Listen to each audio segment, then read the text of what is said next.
ಇವತ್ತು ಪ್ರಧಾನಿ ಮೋದಿ ಭೇಟಿ ಬಳಿಕ ಎಐಸಿಸಿ ಅಧ್ಯಕ್ಷ ಮಲ್ಲಿಕಾರ್ಜುನ ಖರ್ಗೆ ಅವರನ್ನು ಸಿಎಂ ಭೇಟಿ ಮಾಡಲಿದ್ದಾರೆ. ಡಿಸೆಂಬರ್ 8ರಿಂದ ಬೆಳಗಾವಿಯಲ್ಲಿ ಚಳಿಗಾಲದ ಅಧಿವೇಶನ ನಡೆಯುವ ಹೊತ್ತಿಗೆ ಹೊಸ ಸಂಪುಟ ರಚನೆ ಮಾಡೋದಕ್ಕೆ ಪ್ಲಾನ್ ಅನ್ನು ಮಾಡಿದ್ದಾರೆ. ಖರ್ಗೆ ಅವರೊಂದಿಗೆ ಸಮಾಲೋಚನೆ ಮಾಡಿ ಯಾವೆಲ್ಲ ಸಚಿವರನ್ನ ಕೈಬಿಡಬೇಕು, ಯಾರನ್ನ ಸೇರಿಸಿಕೊಳ್ಳಬೇಕು, ಯಾರಿಗೆ ಯಾವ ಖಾತೆ ಅನ್ನೋದರ ಬಗ್ಗೆ ನಿರ್ಧಾರ ಆಗಲಿದೆ. ಕಡೆಗೆ ರಾಹುಲ್ ಗಾಂಧಿ ಒಪ್ಪಿಗೆ ಪಡೆದು ನಿರ್ಧಾರ ಆಗುತ್ತೆ. ಸಂಪುಟ ಪುನರ್ರಚನೆಗೆ ರಾಹುಲ್ ಗಾಂಧಿ ಸಿಗ್ನಲ್ ಕೊಟ್ಟಿದ್ದಾರೆ ಎನ್ನಲಾಗಿದೆ. ಇಂದು ಮಲ್ಲಿಕಾರ್ಜುನ ಖರ್ಗೆ ಜೊತೆ ಸಿಎಂ ಮಾತುಕತೆಯನ್ನು ನಡೆಸಿದ್ದಾರೆ. ಹೀಗಾಗಿ ಸಚಿವಾಕಾಂಕ್ಷಿಗಳಲ್ಲಿ ಸಚಿವ ಸ್ಥಾನದ ಕನಸು ಗರಿಗೆದರಿದೆ. ವರಿಷ್ಠರ ಮೇಲೆ ಒತ್ತಡ ಹೇರಲು ಹಿರಿಯ ಶಾಸಕರು ಮುಂದಾಗಿದ್ದಾರೆ. ಸಚಿವರಾದ ಭೈರತಿ ಸುರೇಶ್ ಮತ್ತು ಜಮೀರ್ ಅಹಮದ್, ಶಾಸಕರಾದ ಬೇಳೂರು ಗೋಪಾಲಕೃಷ್ಣ, ಟಿಬಿ ಜಯಚಂದ್ರ ಸೇರಿ ಅನೇಕರು ದೆಹಲಿಗೆ ಹಾರಿದ್ದು ಸಚಿವ ಸ್ಥಾನಕ್ಕೆ ಲಾಬಿ ಮಾಡಲು ಮುಂದಾಗಿದ್ದಾರೆ ಎನ್ನಲಾಗಿದೆ.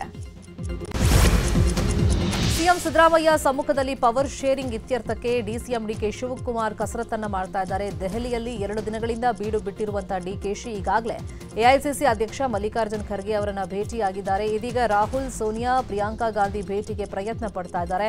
ಇವತ್ತು ಎಲ್ಲರನ್ನೂ ಭೇಟಿಯಾಗಿ ಅಧಿಕಾರ ಹಂಚಿಕೆ ಬಗ್ಗೆ ಸ್ಪಷ್ಟತೆ ಪಡ್ಕೊಂಡೇ ರಾಜ್ಯಕ್ಕೆ ವಾಪಸ್ ಆಗೋದಕ್ಕೆ ಕಾರ್ಯತಂತ್ರವನ್ನು ರೂಪಿಸಿದ್ದಾರೆ. ಡಿಕೆ ಶಿವಕುಮಾರ್ ಜೊತೆಯಲ್ಲಿ ಸಹೋದರ ಡಿಕೆ ಸುರೇಶ್ ಕೂಡ ಇದ್ದಾರೆ. ಸಿಎಂ ಸ್ಥಾನದ ಬಗ್ಗೆ ಒಂದು ಕ್ಲಾರಿಟಿ ಸಮೇತ ರಾಜ್ಯಕ್ಕೆ ಬರೋದಕ್ಕೆ ಡಿಸಿಎಂ ಡಿಕೆ ಶಿವಕುಮಾರ್ ಮುಂದಾಗಿದ್ದಾರೆ. ರಾಜ್ಯ ಸಚಿವ ಸಂಪುಟ ಪುನರ್ರಚನೆಗೆ ಹೈಕಮಾಂಡ್ ಗ್ರೀನ್ ಸಿಗ್ನಲ್ ಕೊಟ್ಟಿರೋ ಬಗ್ಗೆ ಸಚಿವ ಡಾಕ್ಟರ್ ಎಂಸಿ ಸುಧಾಕರ್ ಪ್ರತಿಕ್ರಿಯೆ ನೀಡಿದ್ದಾರೆ. ಚಿಕ್ಕಬಳ್ಳಾಪುರದಲ್ಲಿ ಮಾತನಾಡಿದ ಅವರು, ಸಚಿವ ಸಂಪುಟ ಪುನರ್ರಚನೆ ವಿಚಾರ ಹೈಕಮಾಂಡ್ಗೆ ಬಿಟ್ಟಿದ್ದು, ಹೈಕಮಾಂಡ್ ಏನು ತೀರ್ಮಾನ ತೆಗೆದುಕೊಳ್ಳುತ್ತೋ ಅದಕ್ಕೆ ನಾವೆಲ್ಲ ಬದ್ಧರಾಗಿದ್ದೇವೆ ಅಂದರು. ನಾಯಕತ್ವ ಬದಲಾವಣೆ ಎಂಬುದೆಲ್ಲ ಅಪ್ರಸ್ತುತ. ಸಂಪುಟ ಪುನರ್ರಚನೆಯಾಗಲಿ ಏನೇ ಇದ್ರೂ ಹೈಕಮಾಂಡ್ ಹಾಗೂ ಸಿಎಂ ತೀರ್ಮಾನ ಮಾಡ್ತಾರೆ ಅಂತೇಳಿ ಸಚಿವ ಎಂಬಿ ಪಾಟೀಲ್ ಹೇಳಿದ್ದಾರೆ. ಸಮುದಾಯವಾರು ಡಿಸಿಎಂ ಬಗ್ಗೆ ನನಗೇನು ಗೊತ್ತಿಲ್ಲ, ನಮ್ಮ ಪಕ್ಷದಲ್ಲಿ ಏನೇ ತೀರ್ಮಾನ ಮಾಡೋದಿದ್ರೂ ಹೈಕಮಾಂಡ್ ಮಾಡುತ್ತೆ ಅಂತ ಎಂಬಿ ಪಾಟೀಲ್ ಹೇಳಿದ್ದಾರೆ.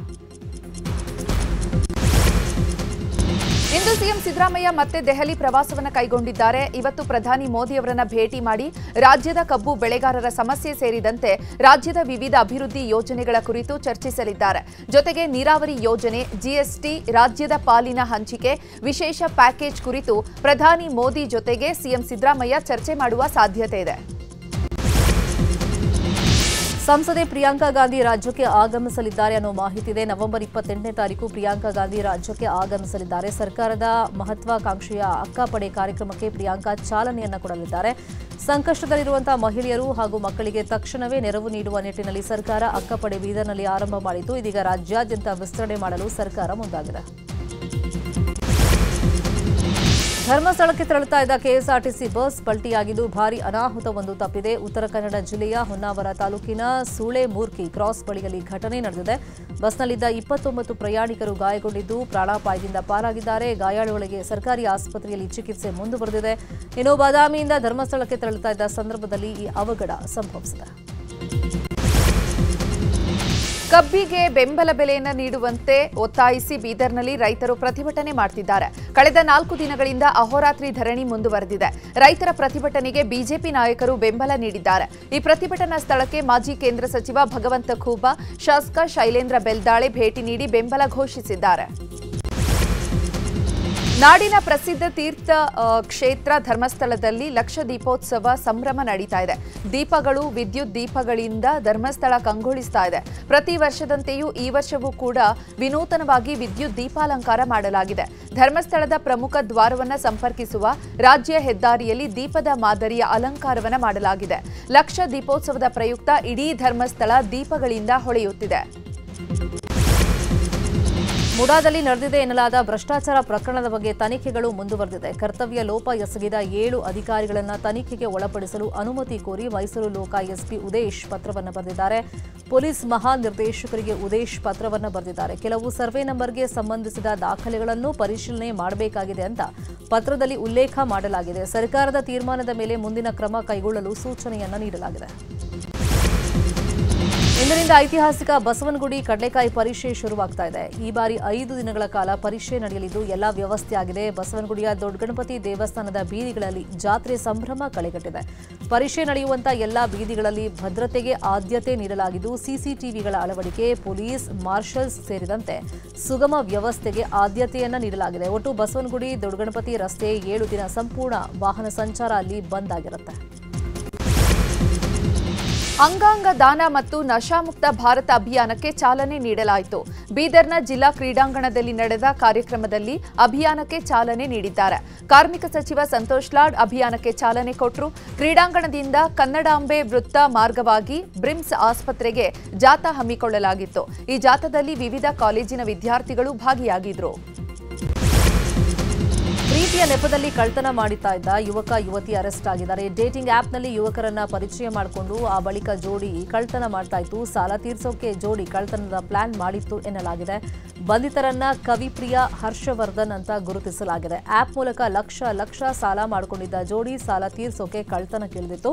ನವೆಂಬರ್ 1ನೇ ತಾರೀಕು ಇಂದಿರಾನಗರದಲ್ಲಿ ಯುವಕನೊಬ್ಬನಿಗೆ ವಂಚನೆ ಮಾಡಲಾಗಿತ್ತು. ಈ ಪ್ರಕರಣ ಬೆನ್ನತ್ತಿದ್ದ ಇಂದಿರಾನಗರ ಪೊಲೀಸರು ಇಬ್ಬರನ್ನ ಬಂಧಿಸುವಲ್ಲಿ ಯಶಸ್ವಿಯಾಗಿದ್ದಾರೆ.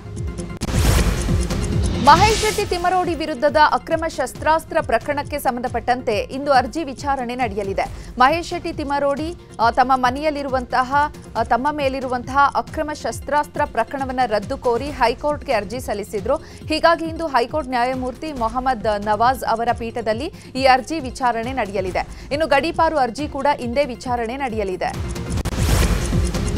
ಮಗಳನ್ನ ಮಾಡೆಲ್ ಮಾಡಲು ಹೋಗಿ ತಾಯಿಯೊಬ್ಬರು ಲಕ್ಷ ರೂಪಾಯಿ ಕಳೆದುಕೊಂಡಿದ್ದಾರೆ. ಸಾಮಾಜಿಕ ಜಾಲತಾಣದಲ್ಲಿ ಮಹಿಳೆಯೊಬ್ಬರು ಲಿಂಕ್ ಕ್ಲಿಕ್ ಮಾಡಿದ್ದು ಮಗುವಿನ ದಾಖಲಾತಿ ಅಪ್ಲೋಡ್ ಮಾಡಿದ್ದಾರೆ. ಈ ಬಳಿಕ ಅಪರಿಚಿತನೊಬ್ಬ ಟೆಲಿಗ್ರಾಮ್ ಗ್ರೂಪ್ ಲಿಂಕ್ ಕಳಿಸಿದ್ದಾನೆ. ಕೆಲವು ಟಾಸ್ಕ್ ನೀಡಿ 11,000 ರೂಪಾಯಿ ಕೇಳಿದಂತಹ ಸೈಬರ್ ಚೋರ ಆ ಬಳಿಕ 19,000 ರೂಪಾಯಿ ಹಿಂತಿರುಗಿಸಿದ್ದಾನೆ. ಆ ಬಳಿಕ ಹಂತವಾಗಿ ಸುಮಾರು 3.76 ಲಕ್ಷ ಹಣವನ್ನು ಮಹಿಳೆಯಿಂದ ವಂಚನೆ ಮಾಡಿ ಪಡೆದಿದ್ದಾನೆ. ಸದ್ಯ ವಿದ್ಯಾರಣ್ಯಪುರ ಠಾಣೆಯಲ್ಲಿ ಕೇಸ್ ದಾಖಲಾಗಿದೆ.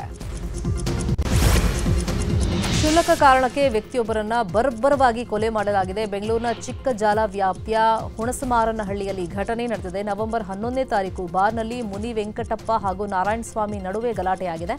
ಈ ವೇಳೆ ಮುನಿ ವೆಂಕಟಪ್ಪ ಮೇಲೆ ನಾರಾಯಣಸ್ವಾಮಿ ಹಲ್ಲೆ ಮಾಡಿದ್ರು. ತಮ್ಮ ತಂದೆ ಮೇಲಿನ ಹಲ್ಲೆ ವಿಚಾರ ತಿಳಿದು ನಾರಾಯಣಸ್ವಾಮಿ ಮೇಲೆ ಮುನಿ ವೆಂಕಟಪ್ಪ ಮಗ ಹಲ್ಲೆ ಮಾಡಿದ್ದಾನೆ. ಈ ವೇಳೆ ಗಂಭೀರವಾಗಿ ಗಾಯಗೊಂಡಿದ್ದ ನಾರಾಯಣಸ್ವಾಮಿ ಚಿಕಿತ್ಸೆ ಫಲಿಸದೆ ಸಾವನ್ನಪ್ಪಿದ್ದಾರೆ. ಸದ್ಯ ಆರೋಪಿ ಅಜಯ್ನನ್ನ ಬಂಧಿಸಲಾಗಿದೆ. ಪರಪ್ಪನ ಅಗ್ರಹಾರ ಜೈಲಿನ ವಿಡಿಯೋ ವೈರಲ್ ಆದ ಪ್ರಕರಣಕ್ಕೆ ಸಂಬಂಧಪಟ್ಟಂತೆ ಇಂದು ಧನ್ವೀರ್ ವಿಚಾರಣೆಗೆ ಹಾಜರಾಗುವ ಸಾಧ್ಯತೆ ಇದೆ. ಪರಪ್ಪನ ಅಗ್ರಹಾರ ಪೊಲೀಸರ ಮುಂದೆ ಧನ್ವೀರ್ ವಿಚಾರಣೆಗೆ ಹಾಜರಾಗುವ ಸಾಧ್ಯತೆ ಇದ್ದು 13ನೇ ತಾರೀಕಿನಂದು ವಿಚಾರಣೆಗೆ ಹಾಜರಾಗಲು ಹೇಳಿತ್ತಾದರೂ ವಕೀಲರ ಮೂಲಕ ಧನ್ವೀರ್ ಕಾಲಾವಕಾಶವನ್ನು ಕೇಳಿದ್ರು.